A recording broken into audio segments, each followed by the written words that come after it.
પક્ષના પ્રદેશ અધ્યક્ષ શ્રી જગદીશભાઈ વિશ્વકર્માજી અને નાયબ મુખ્યમંત્રી શ્રી અને સુરતના સપોત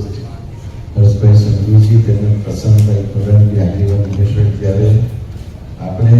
જેને મિની વિધાનસભા કહીએ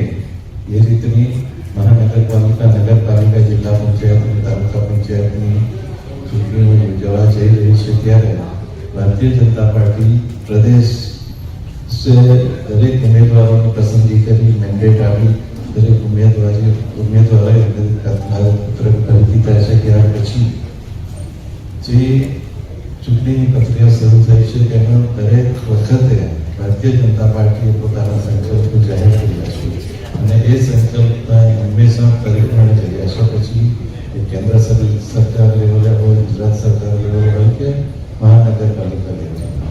આપણે સૌ જાણીએ છીએ કે રામ મંદિર, 370 કલમ, યુનિફોર્મ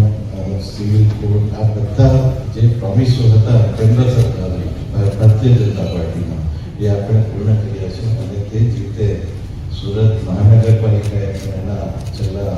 5 વર્ષ પહેલા જે સંકલ્પ જાહેર કર્યા હતા બધા પૂર્ણ કર્યા છે. હવે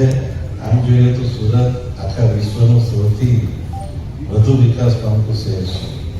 અને જ્યારે સમગ્ર દેશમાં શહેરીકરણ 20% છે, જ્યારે ગુજરાતમાં આ શહેરીકરણ 50% જેટલું થયું છે. અને આપણે સૌ જાણીએ છીએ કે 2001થી જ્યારથી મોદી સાહેબે ગુજરાતનું સુકાન સંભાળ્યું ત્યારથી ગુજરાતના વિકાસ માટે અનેકવિધ એમણે આયામો રજૂ કર્યા. સૌપ્રથમ તો લોકોએ એમને કીધું કે સાહેબ સાંજે અમને વાળો કરતી વખતે ગામડામાં વીજળી નથી મળતી, એમણે જ્યોતિ ગ્રામ યોજના બનાવીને સમગ્ર ગુજરાતમાં દરેક ગામડામાં 24 કલાક વીજળી આપી અને આ આપના ગુજરાત દેશનું સૌ